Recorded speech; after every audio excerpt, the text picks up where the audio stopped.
happens when the stress of parenting replaces the intimacy, the teamwork, and friendship that once held a marriage together? For many couples, the transition into parenting introduces emotional exhaustion, communication breakdowns, and quiet tension, which reshapes the atmosphere at home. Research consistently shows that once children enter the picture, marital satisfaction often declines, leaving many families forced to navigate emotional connection while also doing their best to manage the demands of everyday life. According to research from my friends at the Gottman Institute, they report that between 66 to 70% of married couples experience a significant decline in marital satisfaction 3 years after their kids enter the picture. Additional research also indicates that 47% of couples today admit that they only stay together for the sake of their children and not wanting to create a broken home, despite feeling emotionally disconnected from one another. These realities highlight how unresolved conflict and underlying stress, along with ineffective communication, can quietly transform the climate emotionally of any household. At the same time, families overwhelmingly recognize the importance of emotional connection and partnerships inside the home. Research from my friends at the Pew Research Center reveals nearly 70% of American parents consider open communication and emotional connection very important to successful marriages. Another factor that 62% of married couples say that is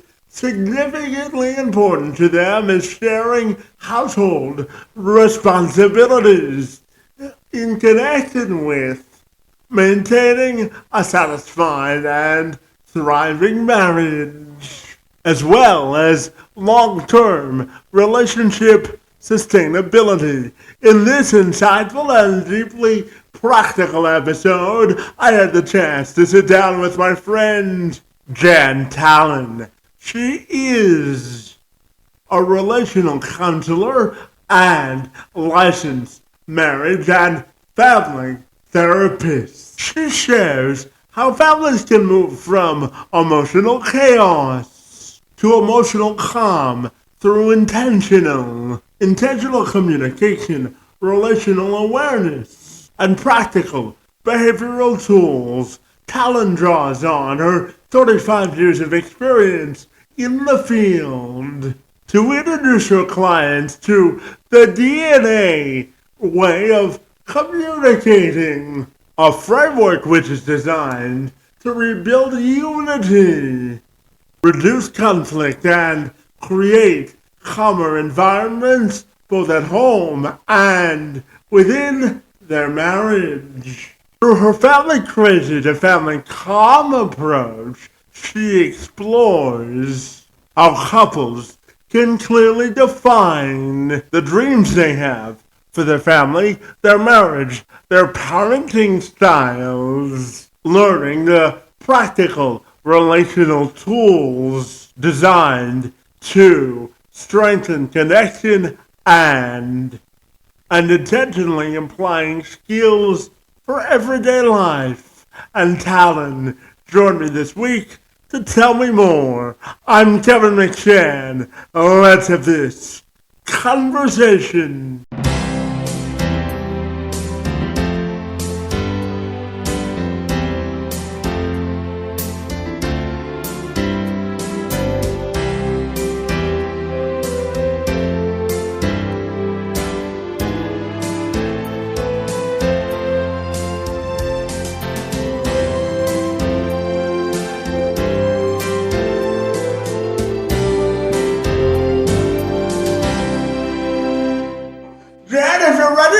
a moment to welcome you to the program, and I'm super excited to learn how you help families stay calm and connected, my friend. It's great to see you and happy Monday to you. Yes, thank you.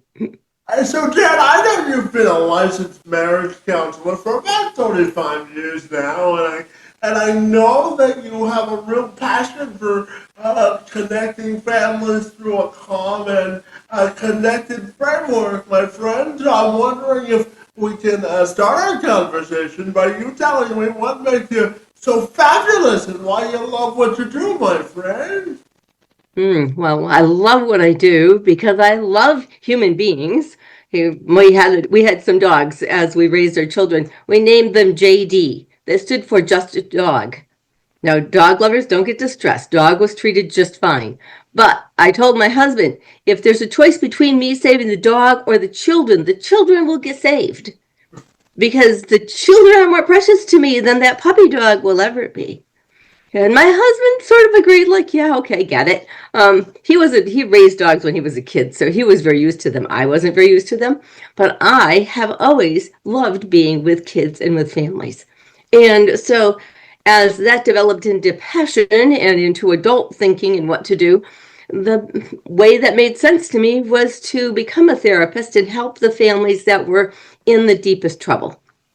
And so, of course, I went to school, and then, private practice is just that. It's practice, and every family is different. And you have to think about, how can I best help them? What do they need the most? How can I help them relate and use new skills? And so that became a part of that private practice world that had a lot of joy in it, had a lot of hard work, but a lot of joy as well.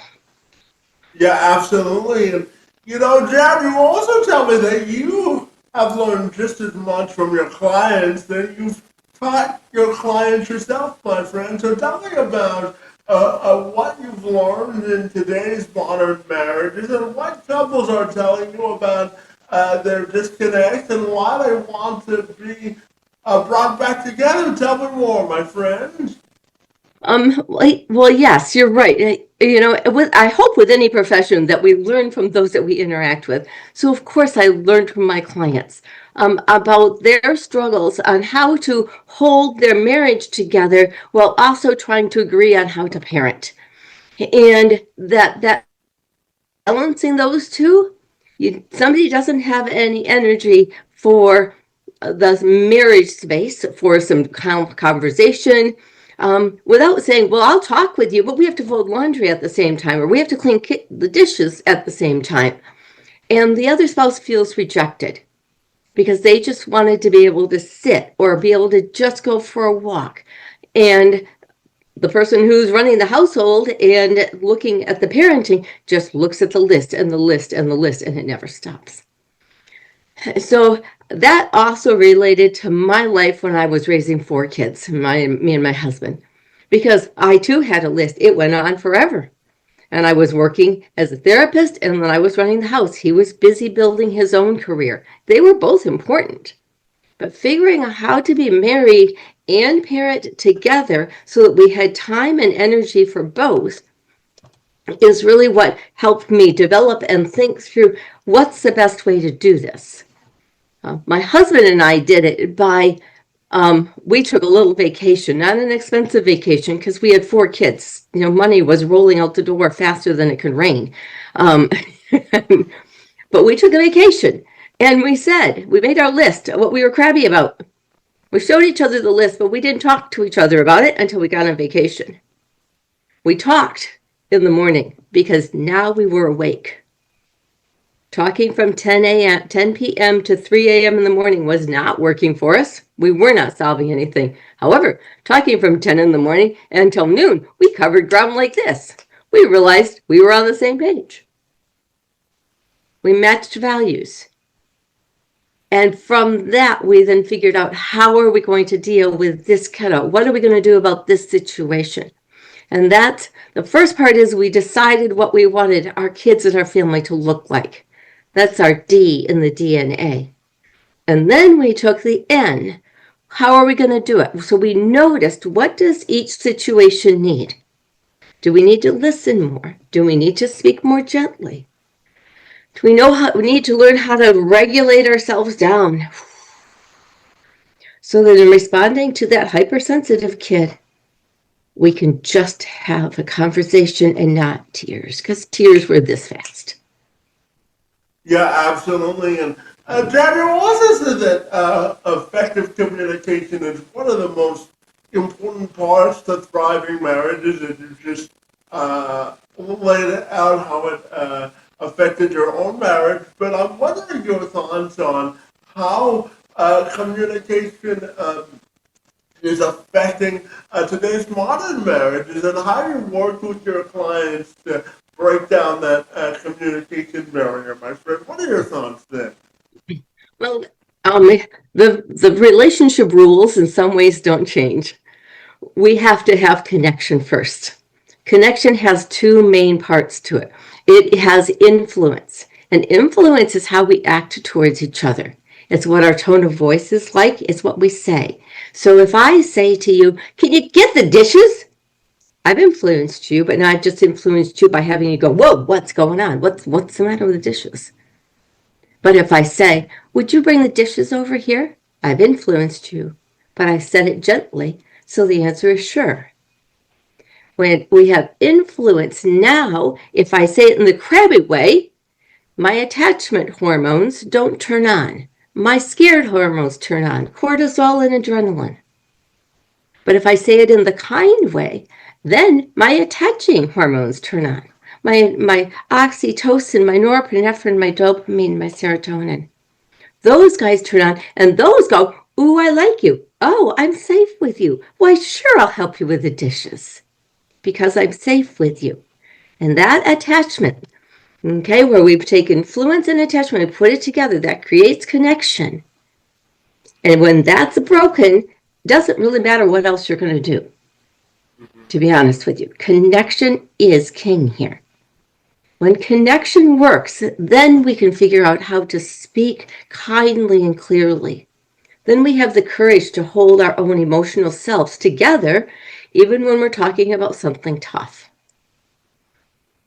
And I know that you're on a mission to also connect the emotional and mental wellness of couples both locally and globally, my friend. And I'm wondering your thoughts on emotional psychology of marriages and really connecting the mental wellness piece as well, because I know it's a big mission for you. So talk to me about the emotional wellness of marriages and how you go about that, my friend. Well, the emotional wellness for a marriage is what develops healthy families. If we have a healthy marriage, we're probably going to have a healthy family. Marriages lead. And so that's part of why I'm on this mission to talk about how do we be married and be parents at the same time. Because when that happens, now the health of the family grows as well. Now we're raising a healthy society. And so we do that by helping couples be able to be slow down enough, and be brave enough to really understand the other person. Compassion and kindness towards someone else takes courage. And slowing couples down enough to let them feel compassion. If they've been raised in a fast household where emotions don't have much room because we got to get things done, then learning that as an adult takes a lot of courage. It's worth it, but it takes some courage. And that's what I'm encouraging couples to do, is to work the connection, because if you are connected, you can work through almost any conversation. Yeah, absolutely. And you also encourage your clients whenever possible to bring a spiritual element into their counseling, Yeah. because it's a way of connection. So I'm wondering your thoughts on the importance of connecting your clients with spiritualities so they can work through their marriage difficulties, problems, or concerns. What are your thoughts there? Well, I think that spirituality plays a huge part. We have spirits. We are connected with spirits. I think that the most powerful spirits and the most helpful spirits are the spirits that are based in Jesus Christ, God the Father and the Holy Spirit and God the Son, Jesus Christ. So with those spirits available to us, knowing us, having created us, having given their love and their life for us, that they are willing to help us in any situation. Because they can see all things and know all things, they can help us because they can tell us what's going on with that kiddo, and they'll help. Over and over again, I've paused and looked at a kid and thought, what is going on? And I think through something as simple as halt. Are they hungry? Are they anxious? Are they lonely? Or are they tired? No, that little bump of go through halt, Jan, is a bump from the Holy Spirit saying to me, check out if your kiddo's one of those. Because if they're part of hungry, anxious, lonely, or tired, take care of it. Then your kiddo will cooperate. Or your spouse. That halt fits all ages there. And so if we add that spiritual dimension into our life, it brings peace because the Holy Spirit understands our spouse. When we don't get him, we can talk to the Holy Spirit and say, what's going on with the guy? And when we sit still enough, that Holy Spirit will give us some insight into how anxious they are about something, how worried they are about finances or about their health or about how they feel towards me as their spouse. And then we can slow down enough to kindly have a conversation. That spiritual space in my world is very, very important. When I work with clients, we honor their spiritual space. If they want to know more about mine, I'll tell them, just like I just told you. If they have a different spiritual base that they want to work from, we'll work with that and help them understand how that can enhance their marriage and their parenting. Yeah, absolutely. And Jan, you said there's a difference between keeping families together and thriving versus just surviving, my friend. So, what's the difference, in your opinion, between keeping a family connected or just helping them survive? I'm wondering if you could draw that distinction for me this morning. Oh, heavens, tons of families are just surviving. Those families will probably end up in some kind of struggle, boy, can I talk, struggle or trouble as the years go by. Because instead of being on the same road together, slowly they're going to divide. And 1 degree over the years is pretty soon this kind of divided road. And so I don't want parents and families to just survive. I want them to thrive.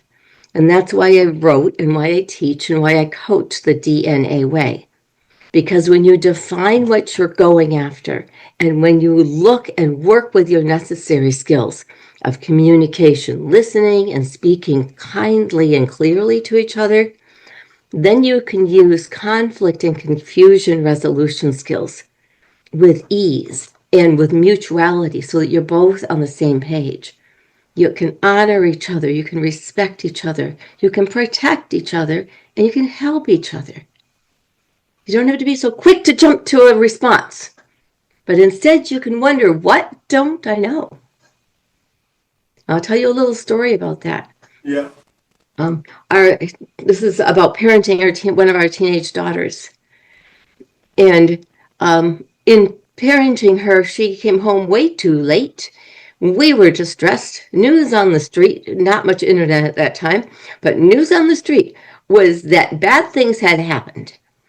And so we couldn't quite figure out what was going on, and we were not fast parents. We paused and we wondered. It took us 2 days to figure out that we really had to stop and go after what we didn't know. There were too many gaps in this story. So we didn't know how to respond because we would flip the coin over. Well, we think about the worst situation, then we think about, well, what if it is that? What if it is this? So finally we went down to her room. She had waited 2 days to find out what her parents were going to do with her, right? She wasn't grounded. We just weren't talking about it because we hadn't figured it out. And we said, we need to know more. And she said, in essence, Mom, I didn't do that. You know I wouldn't do that. But if my friend who did it had been caught, she would have been kicked out of the house and had nowhere to go. I know if you hear that I do it, you just go, well, that was dumb, and you're going to make me think about it and go on walks with you. I said, yeah, that's true. Because when we go on walks, we talk and we build a relationship again, right? Mm-hmm. So our pausing, wondering what we didn't know, helped us figure out our daughter had been exceptionally brave and kind. Two things in our D's, what do we want her to look like when she grows up? Brave and kind. She's 16 and she just lived into it. Our parenting switched from harsh or corrective into admiration and a little bit of direction in terms of next time communicate a little sooner because this is a situation that needed an adult. You see, when we do this work and work towards conversations and listening, we can stay facing each other. Even when we're in emotional tension, we can facing each other. We can stay connected, even when we're in emotional tension. Wouldn't that be a beautiful thing for families?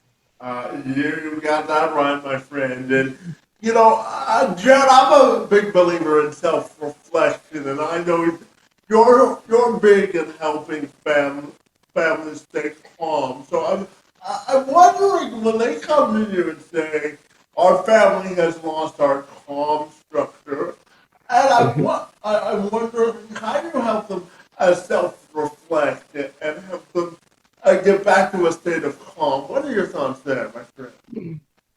Um, well, part one, I probably help them by just letting them talk.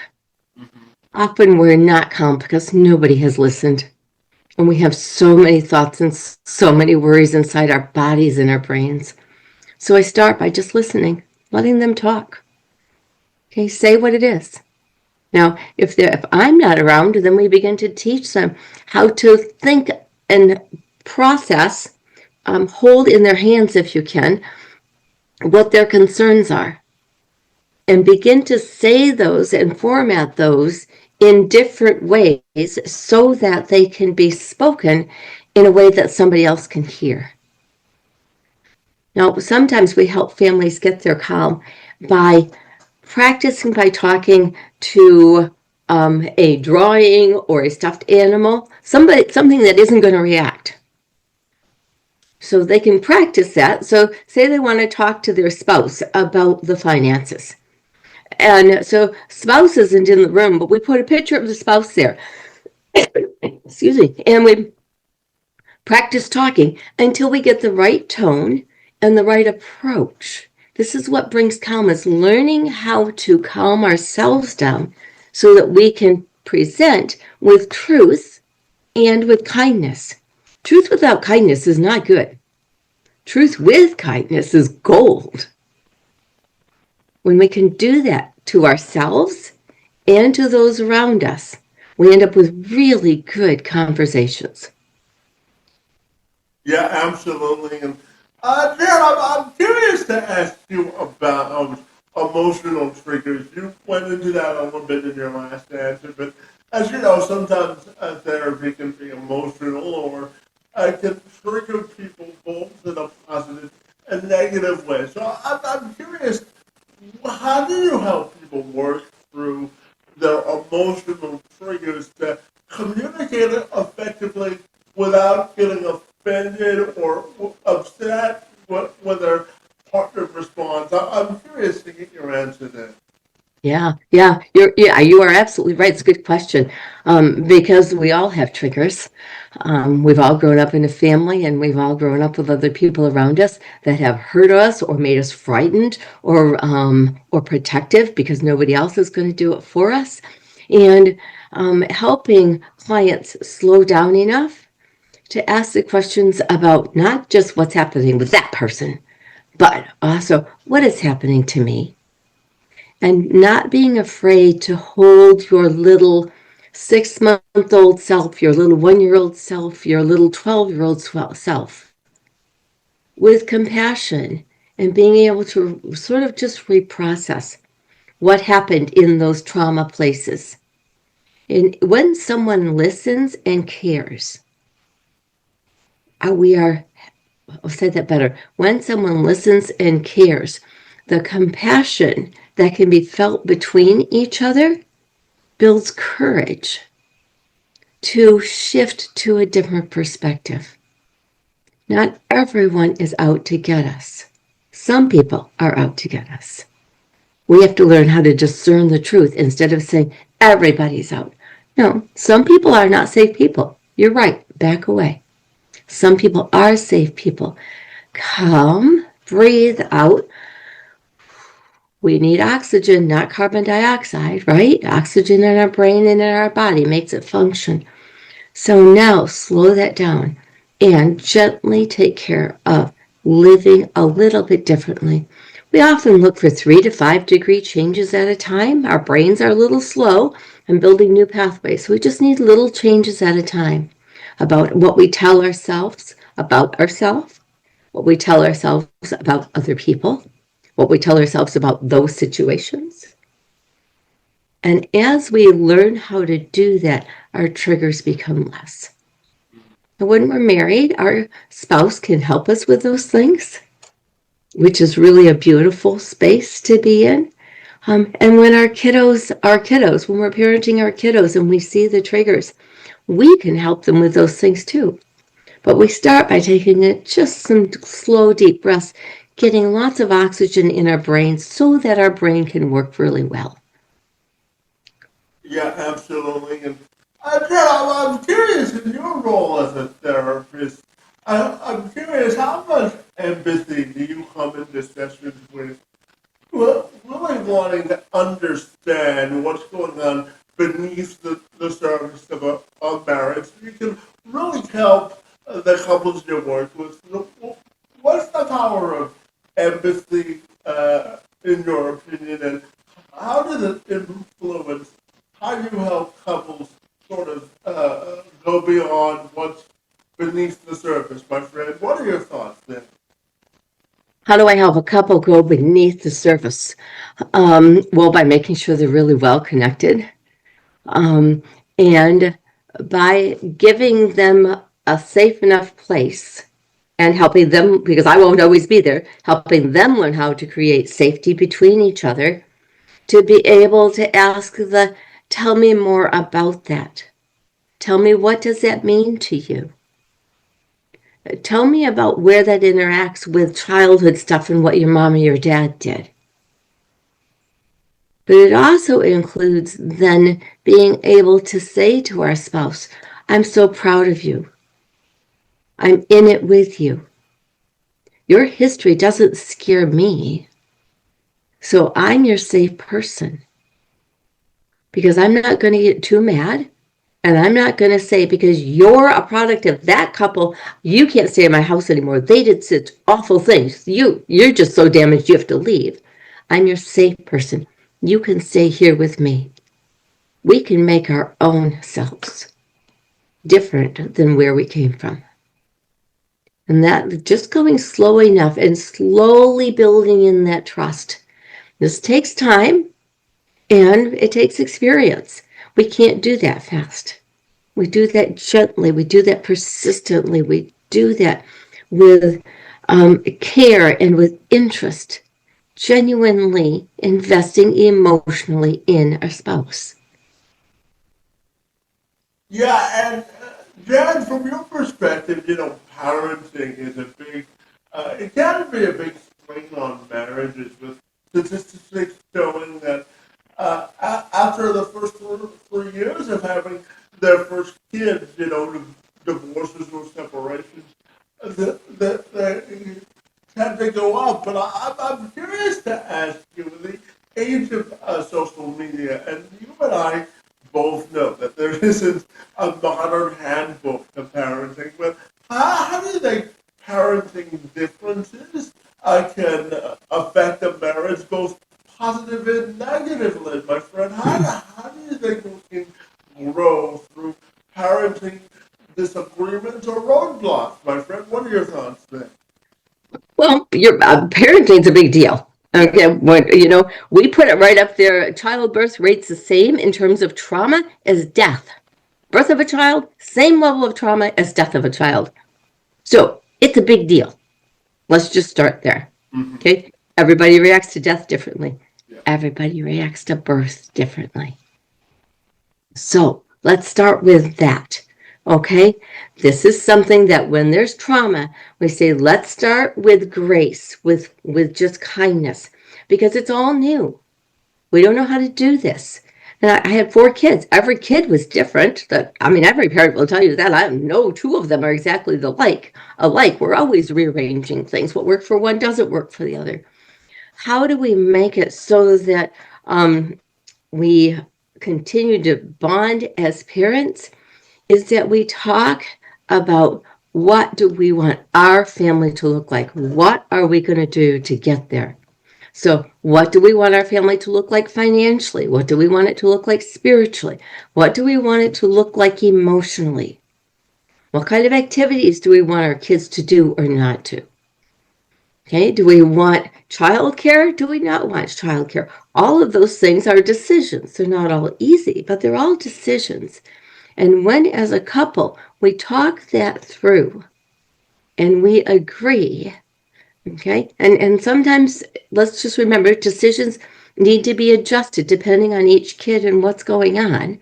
But as we tweak that, we begin to understand that raising a human is not only a lot of work, but it's a lot of cooperation.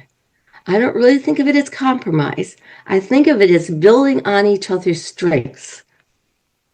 Okay, my husband was much funnier than I was when we were parenting. I was like this. My husband was funny. So it's bedtime. I got 4 kids to get in bed. We have 4 kids to get in bed, right? I'm crabby about brushing teeth and baths because I'm just done. Okay, just get it done. Let's go. Okay, and my husband is home from work and he's ready for something different than paper in front of his face. So he's glad to see the kids. He's funny when he does bath time and brushing teeth. I'm much better at, let me tuck you in bed, let me rub your back, because to me, that's the end of my day. Yeah. Yeah, right? I But do you gotcha. see now how we reach in with each other and we cooperate? When one of us is off, we have learned as parents how to switch spots and help each other out.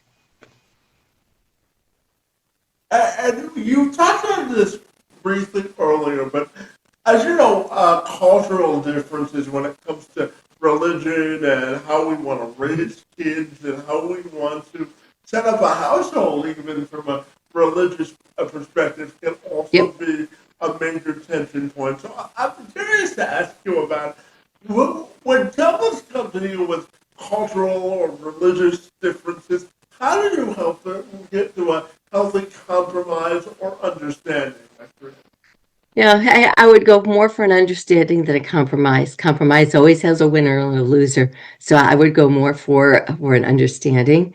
And that's going to be working with the courage that it takes to be curious and the courage that it takes to be gracious.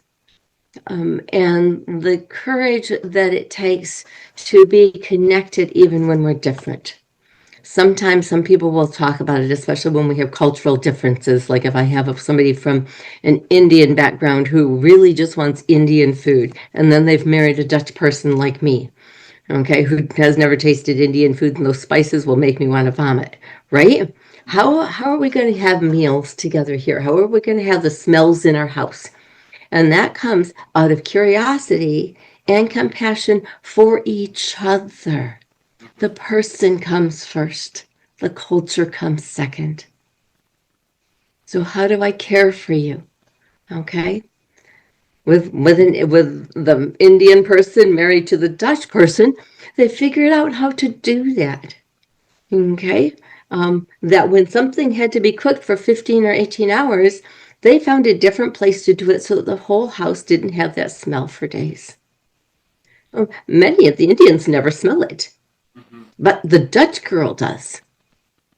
And it's that compassion for her nostrils and her brain that has the Indian spouse say, let's figure out something else. Or says, I'll have my mom make it, then we'll eat it at our house. Great, that works. But listen to the compassion that I care about you. I'm curious about you. And then what is precious to you is going to become precious to me. Yeah, Maybe not absolutely. to the same degree, but somewhat because it's precious to you. I thought that was what love was about. Was getting to know somebody and finding their precious spots and then just enhancing them and making them beautiful and protecting them so that our spouse never loses them. And that doesn't matter where you are spiritually or culturally. That's just person to person. We all have run red blood and skin, Yeah, emotions. Well, we look pretty much the same aside from skin color, really.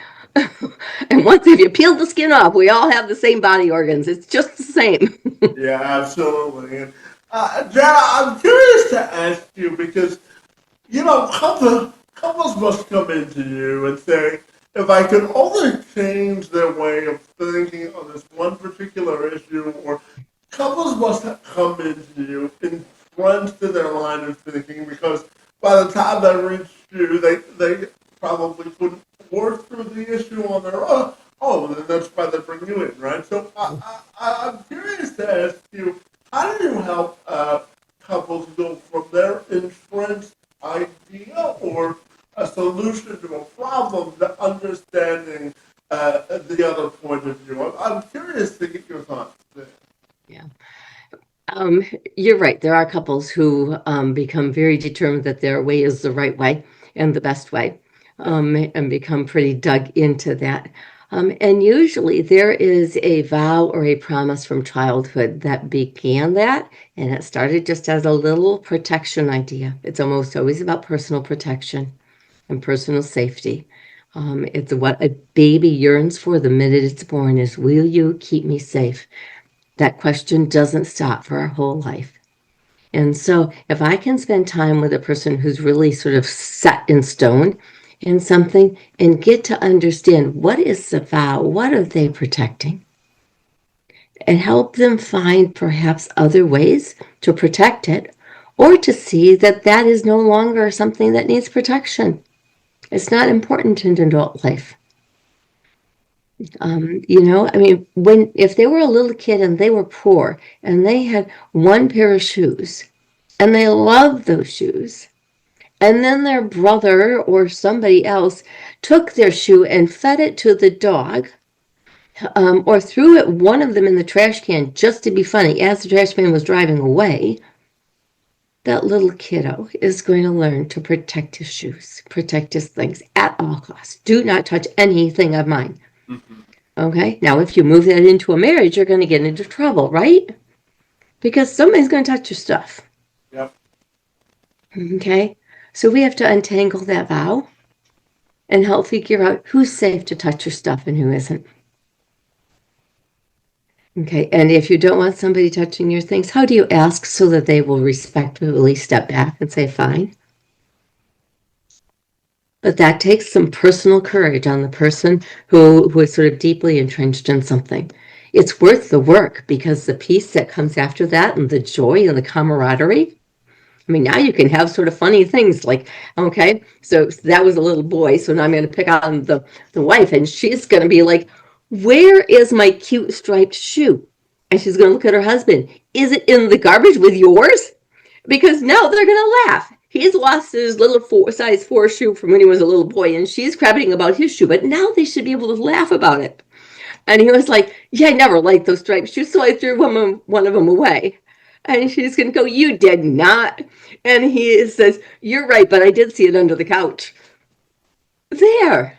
Look, we just moved from high intense worry about personal belongings to being able to just giggle about it and then be helpful. It's under the couch.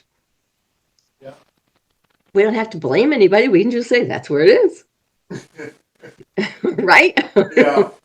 And Jenna, I'm curious, as a marriage counselor, when you hear the word compromise, I'm wondering what emotions or what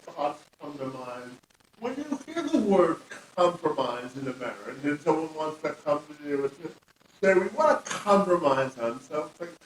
How do you view healthy compromise versus toxic compromise? I'm curious to get your answer there.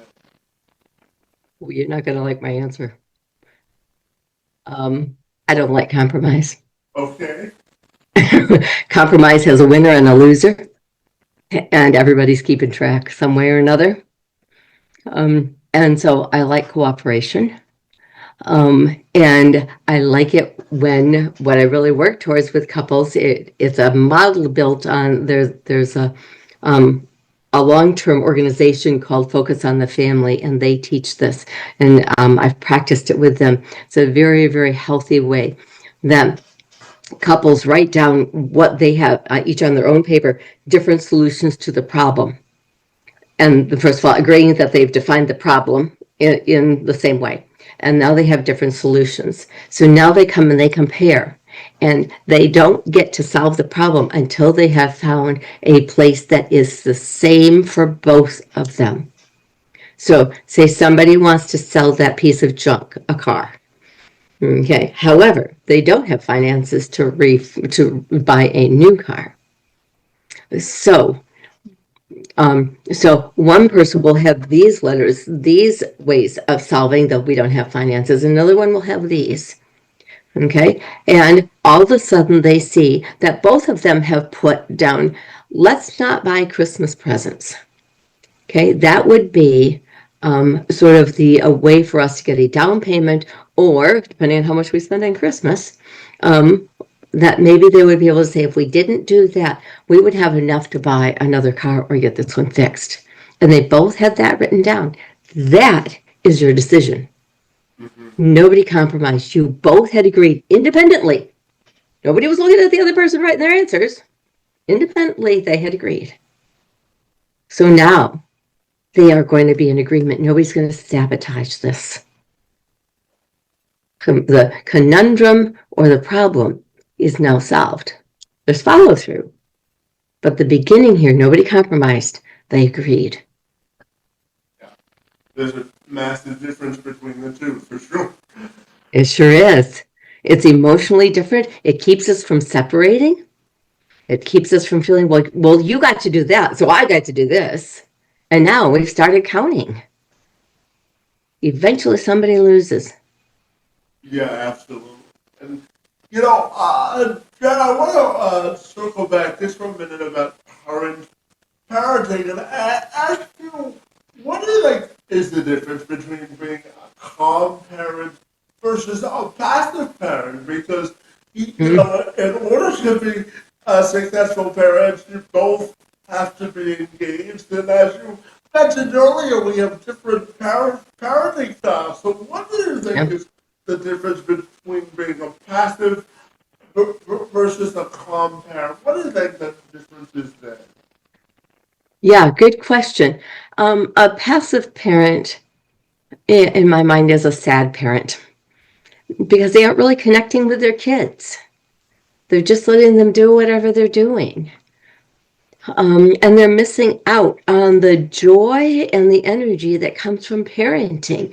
Parenting has influence in it, and influence helps us connect with our kids. And we get the special privilege of knowing those kiddos in the best, most personal way that's possible. Passive parents miss out on that. So for that, I'm very sad for them. Okay, I'm also sad because usually they're passive because they're afraid. And I'd like to find a way to help them not be afraid, to be equipped, so that they can move from passive into calm.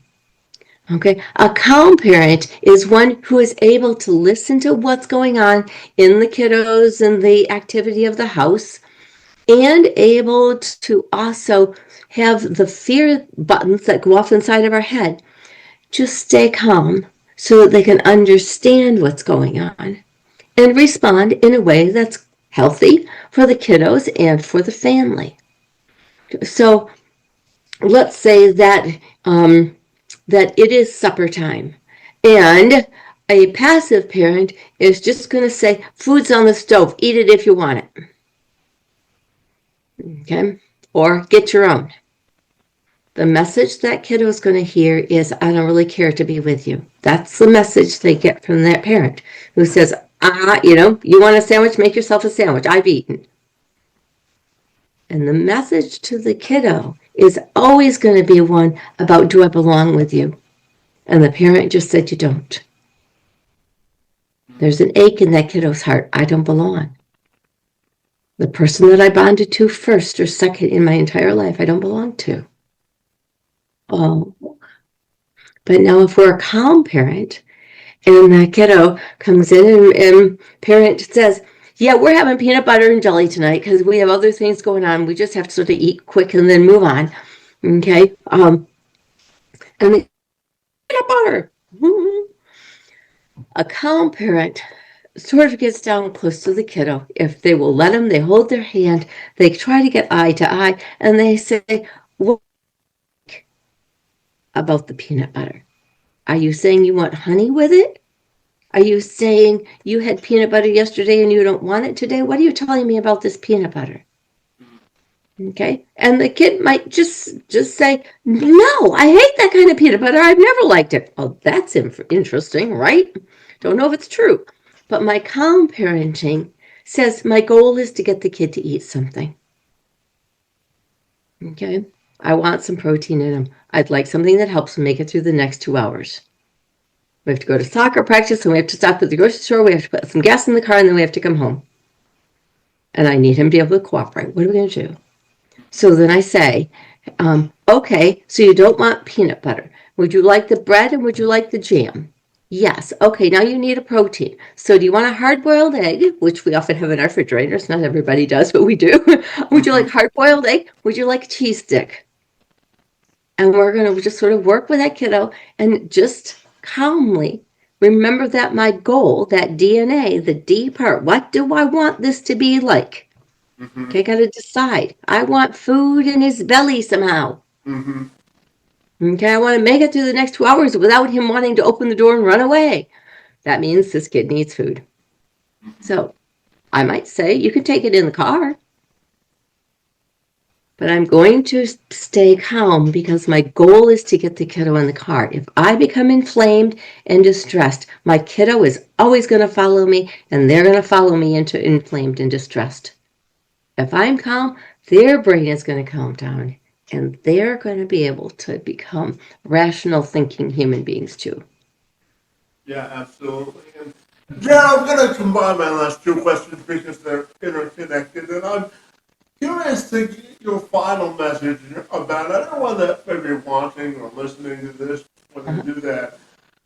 If their family is stuck and somewhat disconnected and they want to sort of come back together, I'm wondering your final message about a small shift that they can make to get them started on that journey. And then lastly, based on your experience in career, my friend, I'm wondering how you want your personal and professional legacy to be defined. What are your thoughts there? Oh, tell the second one to me one more time. Yeah, it was just about your personal and professional legacy and how you want that to be Legacy. Okay. defined. Yeah. Okay.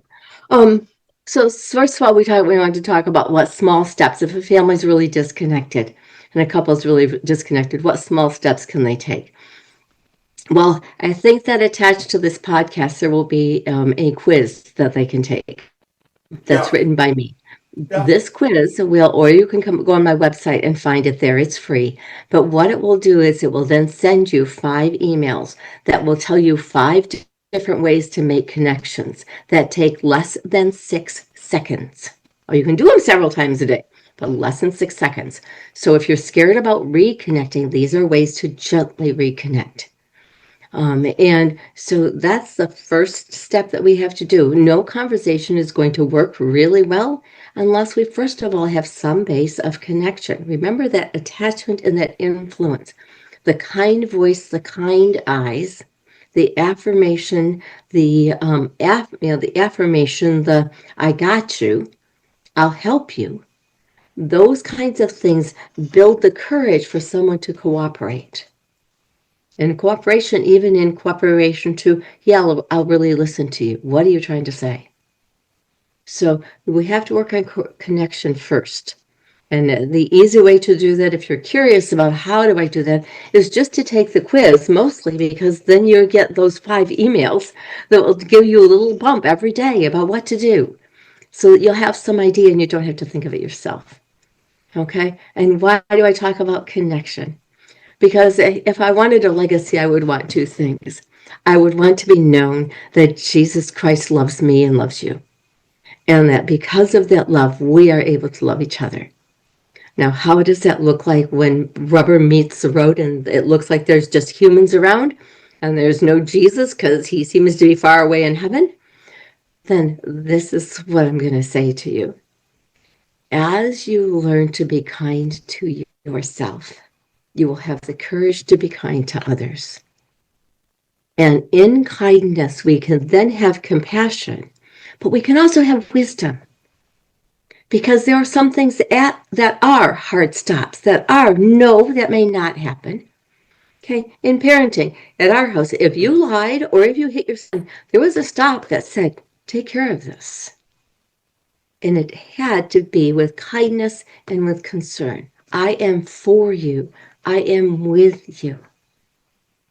You and I can figure this out. We are smart and we can do this. And with some work and some determination, people can change, marriages grow, kids grow, and there's a lot of joy that can be had. Yeah, absolutely. But Fred, tell me finally, if people want to get connected with you, what's the best way they can do that? Well, they should certainly go on the website and just check out what's there. That's usandkids.com. And on there, you will find that marriage quiz, but you will also find on there a contact page. So if you wanted to contact me, you can do that. I'm the one running the business, so I'm going to see your email. It's not going to get lost anywhere. And excuse me. Then there are programs on there you can take. There are podcasts. I think there are 210, maybe 220 or 30 on there now. And so you can choose podcasts if you like. I want to hear more what she has to say. The older set is all just me talking, 20 minutes. Okay, and I'm just talking and teaching. And then I switched into interview conversations like the one we're having today. And so those are on there as well if you want to hear it conversational instead of just me talking and teaching about a topic. So those are ways that you can connect, ways that you can learn and grow. There's Instagram, there's Facebook, and those I populate with different things as different things come up. I'm not an everyday person, but do something when something is meaningful. So I'm here for you. I'm cheering for you. I really do know that marriage forever while you parent together is possible. Absolutely. Well, Dad, I have to tell you, this was a delightful way to start the week of conversations for me. I want to thank you for the work that you do to strengthen and maintain marriages, and I want to thank you for engaging in conversation with me this morning. It's most appreciated. Yes, thank you. It's been a delight to be here and a delight to think through your questions and hopefully conversation and information that our listeners can really latch onto and watch their marriages and their parenting and their little families grow. I think it's a good space.